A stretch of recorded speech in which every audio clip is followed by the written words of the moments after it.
It feels like the Ravens we've already got a chance to learn and know over the years. So a lot more Texans stuff is kind of rolling out to introduce us to this brand new Texans team. Rookie head coach, rookie quarterback, young players at very important positions across the board, all bought in. A Houston Texans fan base all the way back. In the more clips that we see from this particular team, the more reason to say, wow, it sucks to be in the same division as the Houston Texans right now. And that would have never been something uttered about 9 months ago, 10 months ago. Listen to the most recent clip that has hit the internet of DeMeco Ryans and the boys on the sideline talking about, you know, all of their first times being in this position that they're in. You feel it, dog. Yeah, you know that you feel it instantly.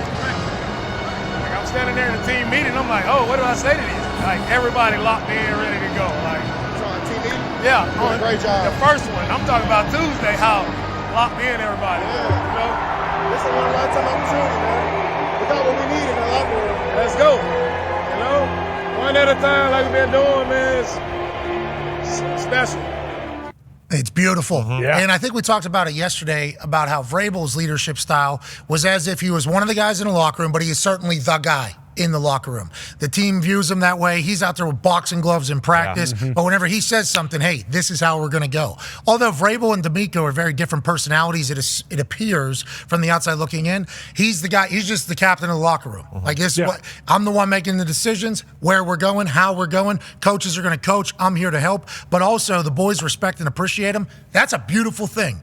And I don't know if that's going to be easy to find anywhere else. You have to have a special type of guy with massive football IQ and a resume that automatically earns credibility with all the players. Have to have a personality that you're likable, have to have a work ethic that you're always there, and then you have to have a transparency and an honesty where he's talking to one of his players. He's like, to be honest, I had no idea what I was going to, I don't even know how to, like that's not a normal coach to player type conversation.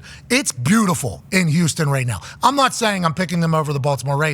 Because we all have massive respect over the culture in Baltimore, and I think it's going to be a phenomenal game. I think 9.5 is way too many points, but it is beautiful what they've been able to do down in Houston so quickly. Yeah, I mean, like, obviously he does because he played in the NFL and was very good, so he obviously has an ego, but the seemingly having just, like, an absence of ego. You know, like, you get in a position where he's in where we see a lot of, like, these young head coaches who do well and just immediately get all this praise heaped on them and talk about how good they are and, like, it's natural, it's human nature that some of that would maybe go to your head.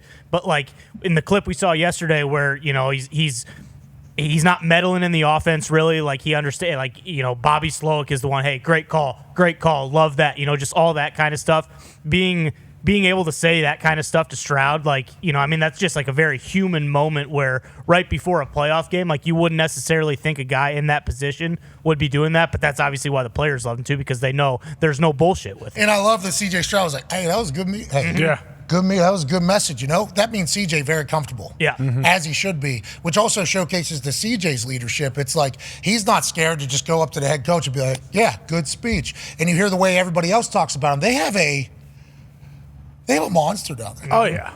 They're all so young. Yeah, juggernaut. Colts are screwed. Watch your mouth. For a long time. Okay, there's other teams in the division, too. We don't just need to point the red dot at the Indianapolis Colts. But, yeah, we're certainly in a tough position. But we got AR and Shane Steichen. Exactly. Now, we've seen AR for 5 games. Great. Electrifying. Great 5 games. Maybe the greatest football player of all time in those 5 games was Shane Steichen. So we hope he's able to survive. And your greatest ability is availability, and his capability is obviously through the roof. So hopefully those things all tie together. But everything you see from the C.J. Stroud, DeMeco Ryans, Houston Texans, Will Anderson, you start throwing in people on the defensive side, it's just like the absence of ego is real, but they're all going the same. For sure. You know, anytime you get a whole group to go this way, that means everybody's bought in. It's not easy to get that. There's always going to be people that are maybe a little bit upset about their playing time, don't like how somebody said something to them, maybe don't believe in the messaging that's taking place, especially with a rookie head coach finding his crew, by the way, his staff, who's coordinators. How about the linebacker coach? How about the wide receiver coach? Like him hiring all these people, they haven't been able to prove that they could win together. There's no resume that says that this group down in Houston is a winning group. That is normally the instant credibility builder. They don't have the benefit of that. So to have everybody already bought in, it's like the leadership on display down there is something that is, I think, an anomaly. I think it's going to be difficult for anybody else. Look what happened in Denver this year.